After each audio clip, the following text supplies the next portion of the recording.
Hey guys, welcome to this video. Today we're going to be talking about undoubtedly one of the most fascinating phenomena of all time, at least in my opinion, is the missing 411 phenomenon. So if you've never heard of this, then allow me to enlighten you this video, and if you have heard of it, then stay tuned to the end and see what you think of the theories, and I'm actually curious to know what you think too. So the format of this video, we're going to kind of do a little introduction to what these cases are, some commonalities that occur in the cases which make them the missing 411 cases. We're going to talk about a couple of stories, a handful of people who have never been found, and a handful of people who have been found. So to get right into it, the missing 411 phenomenon is a collection of missing people's cases who have disappeared in the U.S. National Parks and Forests, but it goes bigger than just the United States. These cases now document disappearances in rural areas, national parks and forests worldwide. And it's really fascinating because these aren't isolated cases. These are cases that have several commonalities that occur in almost every single one of them, such as bad weather following every single case, canines not being able to track a scent, bodies being found in areas that searchers have previously searched dozens of times, literally. And also you have lots of cases of young kids, like toddlers we're talking about, who supposedly walked 10 plus miles and are still in good condition. These things don't make sense at all, and nobody has an answer to what happened. Even the people that are found, if they are always found in a semi-conscious, dazed and confused state and don't remember anything. Sometimes kids remember something, and the kids that do remember something always remember very similar events as other kids who have also gone missing. I came across this about 2 years ago, and I was reading the comment section on a conspiracy theory video by Shane Dawson when he used to make them, and somebody in the comments said, "Hey Shane, will you look into the national park disappearances?" And it made me look into it because I had never seen anything or heard anything about it. And Shane Dawson never did any videos on it. But yeah, I looked into it, I found this out, and I've been fascinated by it ever since, really. So the two books that I have by David Paulides, who is the one who put this together, he has multiple books on this. He has 2 documentaries, which you can watch on YouTube, I believe, for free right now. So I have Missing 411, The Devil's in the Detail, and then I have one of the Western United States and Canada. So a little background on Paulides. He was a former police officer, and he's a retired police officer actually, and he's also an author, an investigative journalist, and he was staying at a national park one day, I believe, in a ranger's office, and 2 park rangers came to him and asked him to investigate the disappearances in national parks because the rangers had experienced really odd circumstances that even the park itself tries to cover up, and they had read Paulides' previous investigative work and they wanted him to look into it. And so he did, and then he found that it was actually this big thing, and he's dedicated his life to uncovering the disappearances and bringing attention to it. So he's done a lot of amazing work, and so have the search and rescue teams. So we're going to get more into it. And let's talk about first the commonalities, the weird factors. So I'm going to be referring to this book as well. So to talk about some of them, we talked about that all the people who go missing in a rural setting, whether it's an actual national park or some kind of national area, or a lot of these cases too that occurred back in the 50s, 60s, and 70s occurred on people's own homesteads and farms. Dogs also play a common role. Regular dogs, a lot of times you'll have kids that go missing with their dogs. In some cases, the dogs are never found either. In most cases, the dogs do make it back to the home. As mentioned before, bloodhounds and canines that are brought, so these are the specific search dogs, can never track a scent. And if they can, they refuse to search, which is really odd and weird considering that these dogs love what they do and they're trained in searching, so why wouldn't they? It almost makes you think that these people must not be on land, on that terrain, for the dogs not to be able to pick up a scent and for people to not be able to find them. There's tons and tons of people that literally never get found. You have helicopters too that have the technology to detect body heat that detect nothing. It's like these people just vanish into thin air. Another commonality that make somebody fit the missing 411 case file is that bad weather follows almost every single case recurringly. Whether it's a snowstorm, a dust storm, a rainstorm, a freeze, something that prohibits the search to continue and makes search efforts very difficult. People also usually disappear in the afternoon between 2 and 5 p.m. Another weird case is a lot of missing person cases involve berry picking. So somebody's either picking berries or they're by a berry bush, also by creeks or boulders or bodies of water. And then the last one we'll kind of talk about for now is clothing removed. In a lot of cases, especially with kids, there's clothing removed. And a lot of times the shoes are gone and the socks. And in some cases, the kids that are found feet, the bottom of the soles of their feet are like fine and untouched, but they traveled supposedly miles over rugged territory. Doesn't make sense. So talking about the National Park Service, if you haven't heard this before, you may be wondering why. Well, the National Park Service actually does a lot to cover this up and not get it out there. There could be many reasons.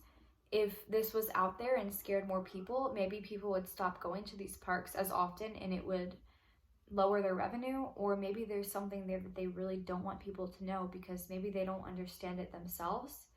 In some of these cases, you have the FBI show up. They weren't called, they weren't invited there. They show up very early on in these cases, which is unusual, and they just kind of sit in the back taking notes. So it's almost like they don't even know what's happening and they're trying to figure it out just as much. But the fact that the National Park Service is hiding this is true and it's real. Paulides requested a list of the missing people in Yosemite National Park a few years back, and the park headquarters said they didn't have such a list, that they didn't track people who went missing in their parks and forests.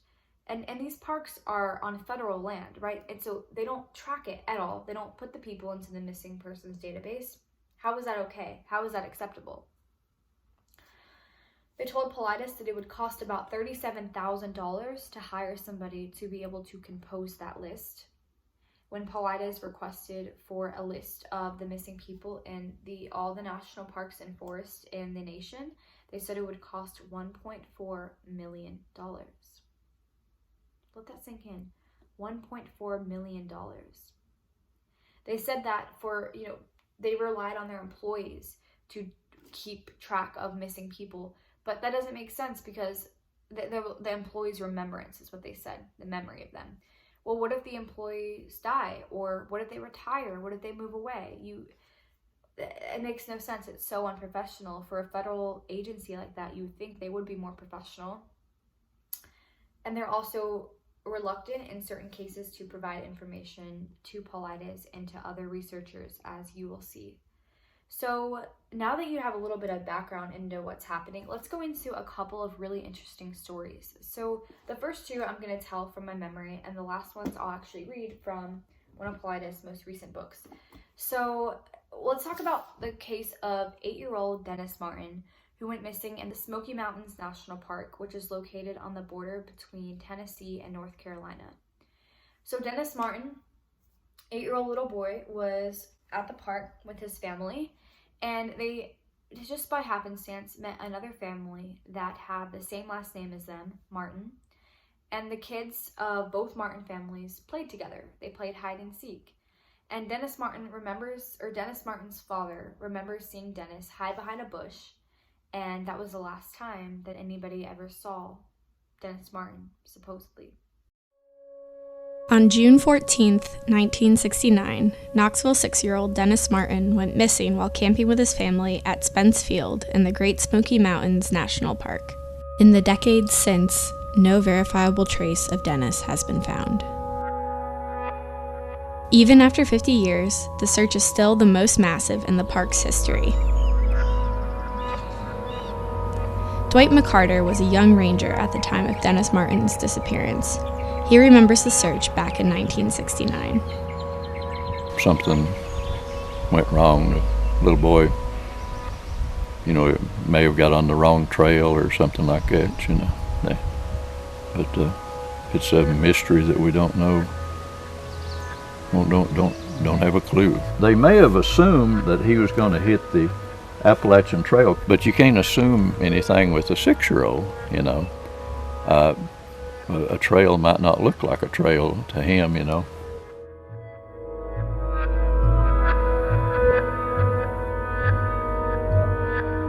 One of the things that didn't help is there were 2.5 inches of rain that came down that same night that Dennis, disappeared. And so you had a lot of mud, you had a lot of trampling, and now your odds of, you find some footprints, you find some clues. Is that being left behind by a searcher, or is that being left behind by your subject? Officials later acknowledged that there were too many volunteers, many of them inexperienced and unfamiliar with the area. But it was the Dennis Martin search that was one of these eye-openers, and the professionals getting together and saying, we need to find a better way of managing this. The Park Service overhauled its search and rescue procedures in the wake of the case, and the lessons learned have saved lives in the decades since. We're still looking for that needle in the wilderness haystack, and there's times where, we're not successful. But so much more frequently now, we have success, and a lot of that we can trace back to the Dennis Martin search.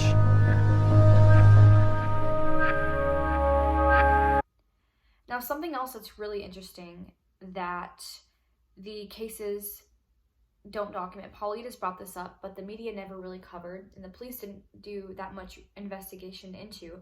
But on that same day, about an hour after the disappearance, a mile up level, there was another family by the last name of Key. So the Key family. And they were hiking, and it was a mom, a dad, and a son. And the son was also young, and they were looking for berries. So when they were hiking, they heard this blood-curdling scream that sounded like it came from a child. But they didn't think too much of it because they had no idea that Dennis was missing, or that anybody was missing in the park, because it had only been an hour, and obviously there weren't phones or anything back then, so they didn't know. Well, they had thought that they saw a bear. The little boy said, "Look, Daddy, there's a bear." And the dad looked closer, and he realized that what the son was looking at, while it looked like a bear from the distance because it was furry, it wasn't a bear. They described what looked like this large male figure, a human, but that was hairy and had something slung over his shoulder. They reported it once they found out that there was a missing boy in the park, but nothing ever came of it. Paulides had interviewed them, I believe, and among other people, but that was kind of the end of that. The Green Berets also participated in the search for Dennis, which is also unusual because the Green Berets don't get involved in missing people's cases at all. I think there's only a handful of cases they've ever been involved in. So why did they show up so quickly? There were a lot of things that didn't add up. Dennis' father remembered where Dennis went missing, where he last saw them, and the police looked in the complete opposite area at first. The FBI showed up. They didn't really participate in the search. They mostly stood to the back and took notes on what happened. Dennis' father and the family wasn't really satisfied with the results. Obviously, their son was never found, and it really makes you wonder what could have happened to Dennis Martin. Now, going on into another case, and I'll touch more about what I really think happened. I guess I could talk about that now, actually. There are theories about what happened. Some people have a theory that there are indigenous tribes that still live there that took Dennis, and that's what the Key family saw, and the park never reported it or never let the public know because they thought that, it would just destroy their revenue and that people would stop going because they were afraid. There's other theories too that, we'll get more into that later because the other ones are more of what I think. But going into the second case. So this case is also one of the most fascinating. This is the case of Charles McCullar, and I want to get the date right to when he went missing. Charles McCullar went missing on October 14th, 1976 in Crater Lake National Park in Oregon, and he was 19 years old when he disappeared. So McCullars kind of went on a backpacking trip to photograph the national parks in the country. The last time his parents ever spoke to him was when he was in Yuma, Arizona, and gave them a call. The last call his parents ever received from him was January 27th, 1975. So McCullar did talk to a friend on January 29th that he was traveling Crater Lake to photograph it, and that if the friend didn't hear from him from the 31st, to call the police, or from February 1st actually, to call the police. And this was the last time anybody ever heard from Charles. And on February 1st, Charles' friends did call law enforcement and let them know that Charles had not gotten back into contact with him. What's weird is that Charles' parents weren't notified that McCullar was an official missing person until February 10th, 1975, 9 entire days after he was reported missing. And no one really knows why it took so long to notify the family. But there's a lot of really weird things that happened in this case. All they know is that Charles did make it to the park on January 30th, and they found evidence that pointed in that way that he did enter the park. Well, his father was really upset with the way that things were handled from the very beginning. His father believed that there was foul play and that his son was likely abducted. So his father told the law enforcement, and there was a man visiting there who was a former park ranger named Marion Jack, and Paulides later interviewed him. But Marion Jack remembered overhearing the conversation that Charles' father said that one of the things he would find would be his backpack. Marion remembered that. Well, actually, a couple of months later, this was in October, a group of hikers notified the police that they were hiking in an area in Bybee Creek, which kind of is a little runoff. It's like where some water from Crater Lake drains into. And it's a really desolate area that most people never hike or travel in because it's just so rural, it's so rugged, a dangerous area. And they had found a backpack. And they kind of looked at the backpack to see what it was. They thought it was weird, and then they gave it to law enforcement, and law enforcement uncovered a key. And Marion Jack, who just happened to be there, remembered that Charles McCullar's father had mentioned something along the lines of a key. So Marion Jack and another detective rode their horses down to the area in Bybee Creek where the searchers said that the backpack was found. They left clothes hanging up on a line so that way the police could find it, and so Marion could find it, and they drew a map that kind of mapped out the area. So at first, they found nothing, and then what they found is actually pretty disturbing. So I'll read from the book exactly what they found. This is the words of what Marion explained to Paulides whenever Paulides interviewed him about the case, and Marion Jack said that he would always remember that day because of the many unusual aspects of the scene. So Marion explained that if you were standing straight up and melted down into your pants, that's what the scene of Charles McCullar's body would have looked like. It wasn't even his body, his bones. The first thing about the scene that struck him as very unusual was that the belt buckle and the pant snap were undone. He reached down and found one broken tibia or fibula in the right leg of the pants. It was broken in the middle and had blood on each end. There were no other bones in the pants or in the area. They found the elastic from underwear, but the underwear had deteriorated away. The 1 1/4 inch wide brown leather belt was still in good condition. Marion looked under the pants and found socks with small bones inside, but no boots, which McCullar had definitely been wearing when he disappeared in the middle of winter. It also is important to know that around the time he went missing, literally on January 31st, 4 inches of snow fell at the park with more in outlying elevations.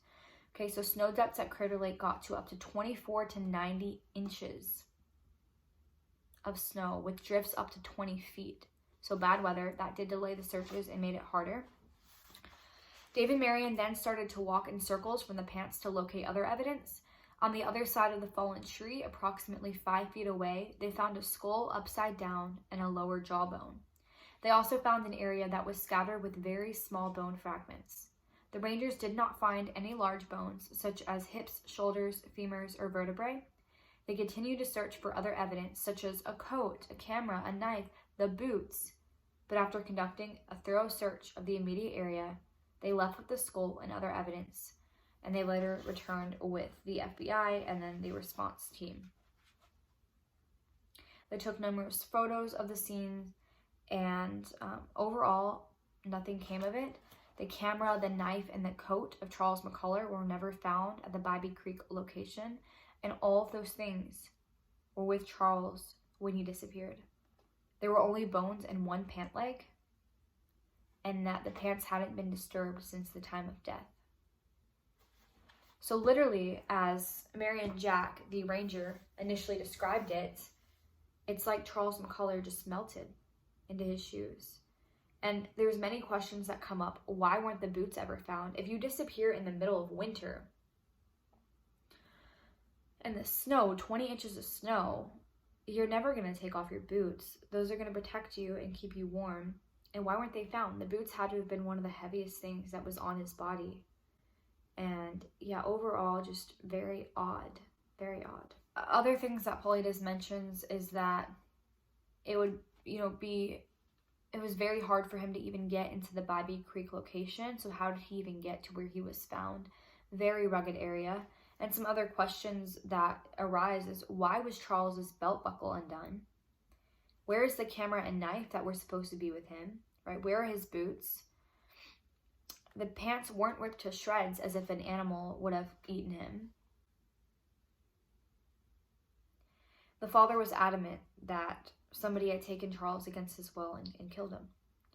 And once again, to this day, nothing else has ever been found. There's really been nothing that anybody could conclude logical as to what would have happened to Charles McCullar. There are multiple cases that come up where just very small bone fragments are found and scattered, but no large bones.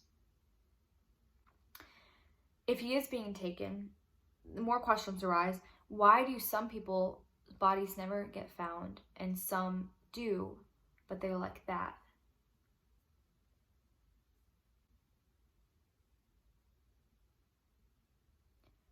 It just makes you think. I don't know. Wow. It's that story just touches my heart. I don't know. It's sad. It's sad when it's the young kids, 8-year-old boy, 19-year-old boy. Wow. Well, let's talk about some cases where people have shown up alive. And these are some really weird ones. I'm going to read directly from this book. If you happen to have it, I'll let you know the page numbers. If not, you can just listen along. Okay, so looking at the case of M-Dailey Hamerly. So he was 2 years old when he went missing on May 25th, 1933 at 2 o'clock p.m. in Moscow, Idaho. I'm going to read directly from the book. Okay, so this incident happened in close proximity to a cluster of missing people just on the Washington side of the border. Moscow is located between Lewiston and Coeur d'Alene and approximately 25 miles north of Hell's Gate State Park. On May 25th, 1933, at approximately 2 o'clock p.m., Miss Cecile Hamerly was returning to her 7 children at the residence after briefly visiting a neighbor, and Mr. Hamerly was cutting firewood just slightly from the house. After Miss Hamerly arrived home, she realized that Dailey had disappeared. The parents and the kids looked for the boy but couldn't locate him. The family contacted the sheriff to respond to their home 8 miles east of Moscow. The local sheriff arrived and immediately called for additional searchers. The on-scene deputy found the boy's tracks crossing a field and entering a thick forest area. The tracks were lost in the woods. 200 searchers arrived late in the afternoon and encountered heavy rain and strong winds. Bad weather again. Searchers stayed through the night and kept yelling and looking for the boy with their pine torches and flashlights. The night searchers saw nothing and didn't get a response. The next morning, 50 men from the National Guard arrived to help in the search along with multiple bloodhound teams from Spokane, Washington. Law enforcement was very concerned about the boy's welfare because of the freezing temperatures and other violent thunderstorm and rain that hit the area during the night. So at approximately 2:30 p.m., 2 searchers were in the same plowed field the boy initially crossed. The men were 1/4 mile from the residence and found the child in a furrow. He was alive and in very good condition. A May 27th article in the Lewiston Morning Tribune had this description of the boy and his condition. Despite the fact that he was in the timber all night, according to the belief of persons who had stalked the field where he was found, a physician this afternoon said the boy had suffered no ill effects despite below freezing temperatures last night. The belief is that the boy never got more than a mile a half-mile from home. The absence of all signs having suffered from the cold convinced searchers that the boy had spent the night under cover. Wow. The night prior to the boy being found, the area around the Hamerly residence had been inundated with freezing rain from a major thunderstorm. It's unrealistic to believe that a 2-year-old boy wouldn't suffer from exposure after being out in these elements. Dailey suffered no ill effects. The searchers believe that the boy must not have been out in the weather that night, somehow. So where was he? If he wasn't out there, why couldn't bloodhounds find him or detect any scent? And why didn't Dailey respond to the hundreds of searchers that were out there looking for him? So I too believe that that boy was not there overnight. It seems like these people go missing and then reappear, and the dead people and the alive people, because as I mentioned earlier, most of the people who die and their bodies are found, they're found in areas that were searched multiple times by experienced search and rescue teams. These people are trained in what they do. And you look at it and you're like, how did you not see that? The only logical explanation is that the body wasn't there. The only logical explanation as to M-Dailey Hamerly was not affected due to the freezing temperatures and was in perfect condition pretty much, was that he wasn't there. So where was he? Why did he return?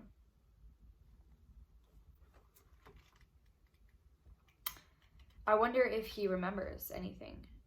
Maybe he's dead now because this was in 1933, but it'd be interesting to know. So the last one I'm going to read, this one, I read this one yesterday or the day before, and I was like, wow, what happened here? This one's really interesting. And I'll read this one directly again. So this was Tomas Cabrera.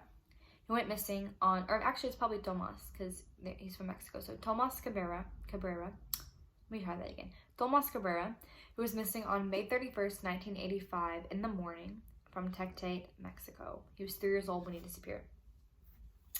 Paulides noted that this was one of the most unusual cases that he had ever documented, especially when you look at the distance that this 3-year-old child is reported to have covered. So on May 31st, 1985, in the morning hours, Tomas Cabrera was with his father as his dad was working in a field on the outskirts of Tecate, Mexico. Vicente Rea Cabrera was Tomas's father and had been watching the boy. He stated that he last saw Tomas as he placed him sitting on a rock overlooking the field. He stated that he returned in just a few minutes and then his son was gone. He searched the area calling Tomas' name, but didn't get a response and couldn't locate his son. Vicente notified the workers around him, and they asked the local policia for assistance. Tecate is located on the United States border, approximately 25 miles east of San Diego. Tecate police notified the U.S. Border Patrol and requested that they keep an eye on the border should Tomas just happen to get into that area. Well, 30 hours after Tomas vanished, Border Patrol agents scouring the area for the boy made a lucky discovery, as it was described in the June 5th, 1985 article in the Freelance Star. So this was 6 days afterwards. Agent Mike Gregg found Tomas in a desert area known as Tierra del Sol, a quarter-mile north of the Mexican border and 70 miles east of San Diego, and about 30 hours after he was reported missing. The agent in charge of the area made a statement around the distance traveled. Stille estimated that Tomas walked nearly 15 miles of desert. You might want to read that statement again. I'll repeat it again. Stille estimated that Tomas walked nearly 15 miles of desert.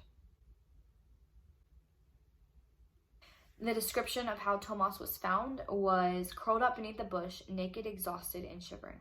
He was transported to a United States hospital, and the border restrictions were dropped, and his parents were allowed to come from Mexico to see their son.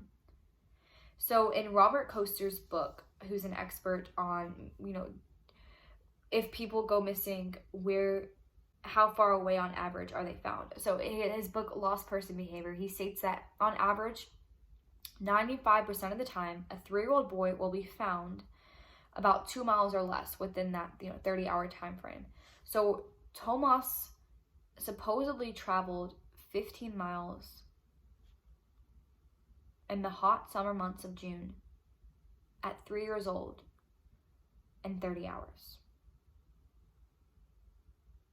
It doesn't make sense. The Border Patrol agents say that Tomas must have found some kind of hole in the border and got under. But how does that happen? How do you, like 15 miles in 24 hours? That's a lot for a 3-year-old. Most people well into their 50s wouldn't do that in the hot desert summer months. And he was alive? How? How? The very last one that I want to mention, about Haley Zega. Haley Zega, 6 years old, missing on April 29th, 2001, 11:30 a.m., Newton County, Arkansas.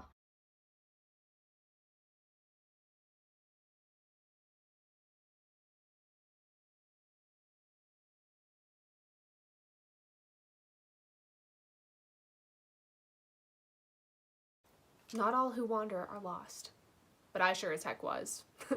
Hi, my name is Haley Zega, and when I was 6 years old, 19 years ago, I was lost in the Ozark National Forest in the upper Buffalo Wilderness for 2.5 days by myself, and I'm gonna tell you that story. Arkansas truly has some of the most breathtaking natural vistas and forests in the country. Where I was lost is some of the most remote land between the Appalachians and the Rockies, essentially.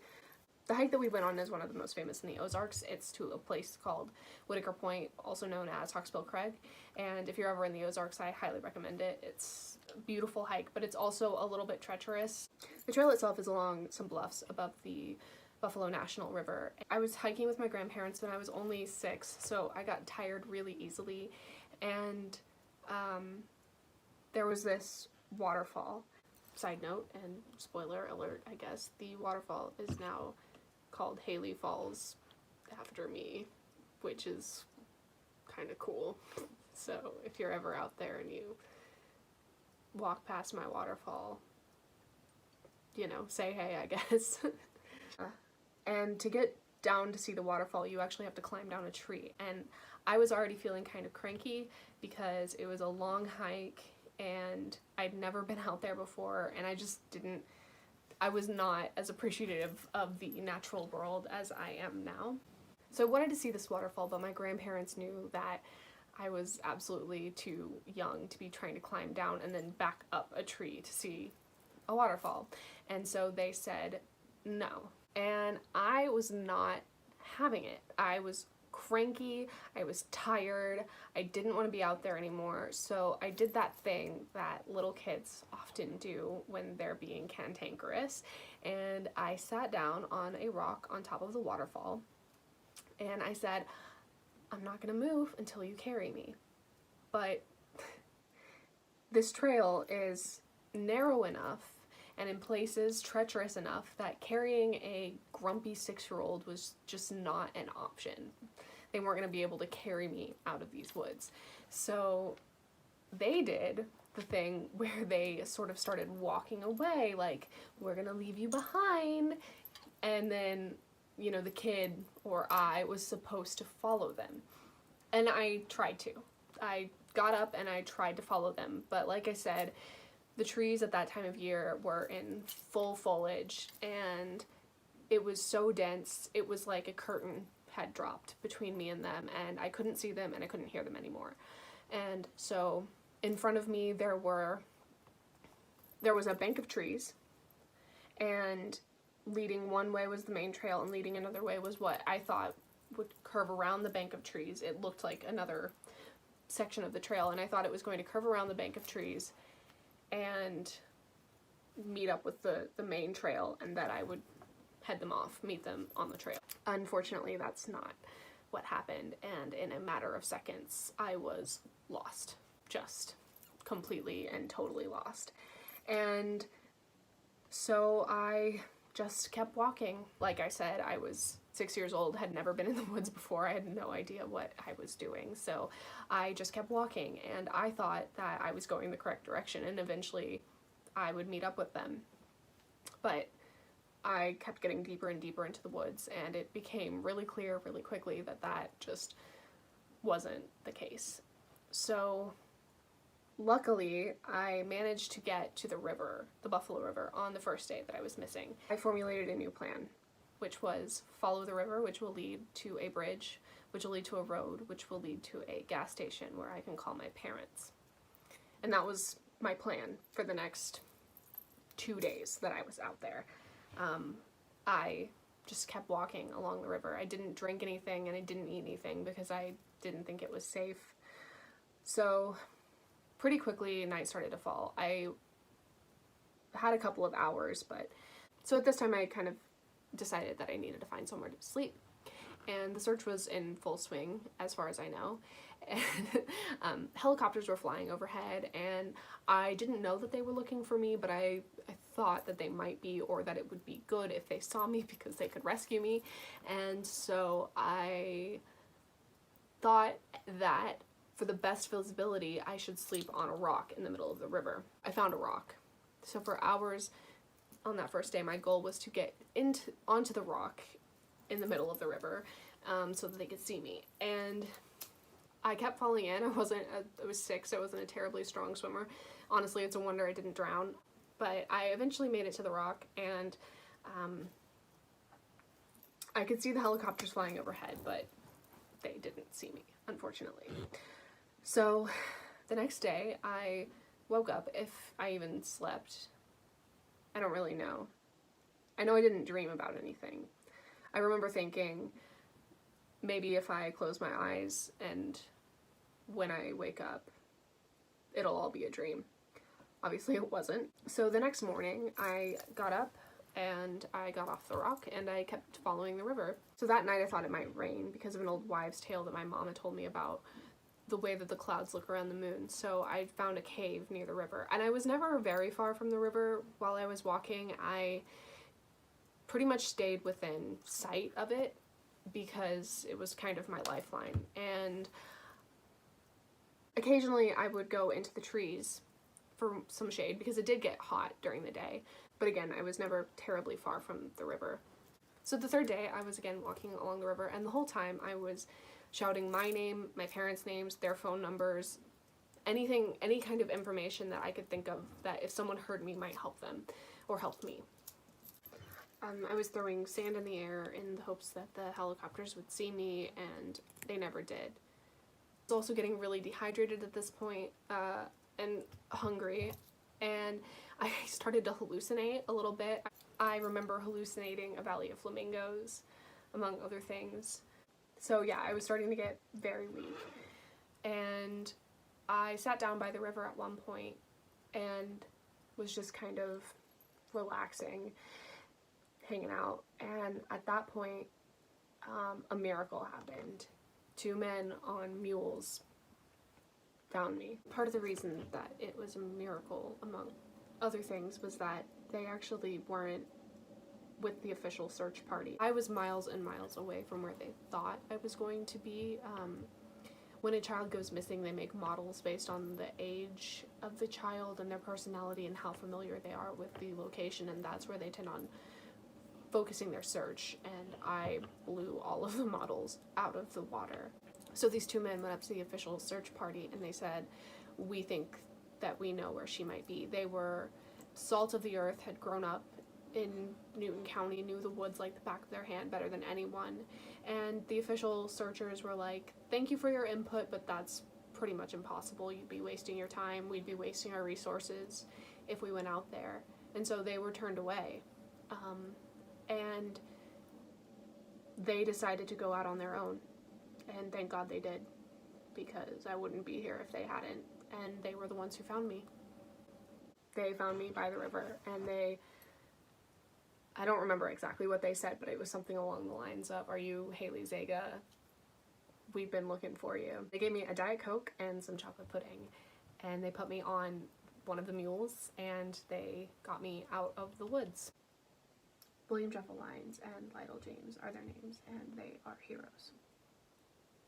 And I can say without hesitation that I would not be here telling you this story if it weren't for them. So I guess that's the surface of the story. Something else that I get asked a lot is about Alicia, and so I guess I'll get into that now. From the moment that I knew I was lost, Until the moment I was found, I had an imaginary friend who was with me the entire time. And I was never a kid who had imaginary friends before that, and I haven't had any since. It's important for me not to define what she was. Some people say that she was a ghost. Some people say she was a guardian angel. I had someone message me on Facebook asking me if I thought she was an alien. I've seen, like, not Reddit, but, like, forums where people talk about what they think she was. But like I said, it's important for me not to define what she was. She was a really calming presence. She actually helped me on the first day find my way, find the only safe way to get to the river. Like I said earlier, where the trail was, where I was lost, was above the river on bluffs that are about 200 feet tall. And she helped me navigate down those bluffs. I somehow miraculously found the only way to get to the river safely. And it was because of this presence, this imaginary friend that I had. That's Alicia, and I'll always be grateful to whatever entity that was for keeping me company during that time.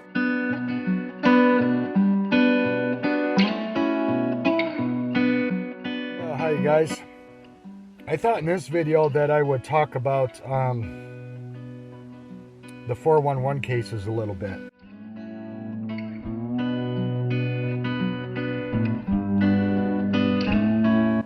I don't know what you guys think, but I have wondered the same thing, if there isn't something more to it. There are things that could be out there.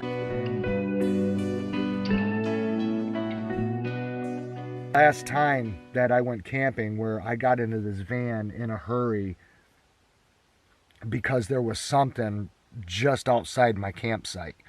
And when I say just out my campsite, you guys, I am talking like no further than 30 feet away. And whatever it was pretty damn large. And I had my camera put away in the van with everything else for the night because I was done doing videos. And I was only sitting around the fire in my camp chair. It was the only thing left to be put away was my camp chair. And I had my headlamp on my hat.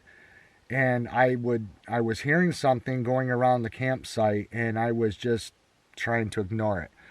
You know, because you get to thinking, and it can really run away with you, and you can end up being paranoid. But then when I heard it come up on the driver's side of the campsite where the van was parked, and it was just feet away, you guys. There's a whole bunch of small evergreen trees, small pines that are various sizes, anywhere from small 3-foot trees up to 7 and 8-foot trees and everything in between.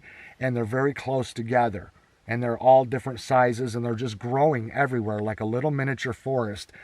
And whatever was around my campsite was going through those pines. And when I shined my headlamp on the pines and they were casting their shadows, I could see the pine boughs moving. Something big was going through the pines. And it was not a bear, because it was not acting like a bear, whatever it was. It was something much bigger than a bear. And then when it broke something that was fairly large in diameter, like a fallen tree, broke under its weight. For something to break something that big around in diameter, no joke, you guys, I knew it was time to get the hell in the van, because it was pretty close. And this was something that was hanging around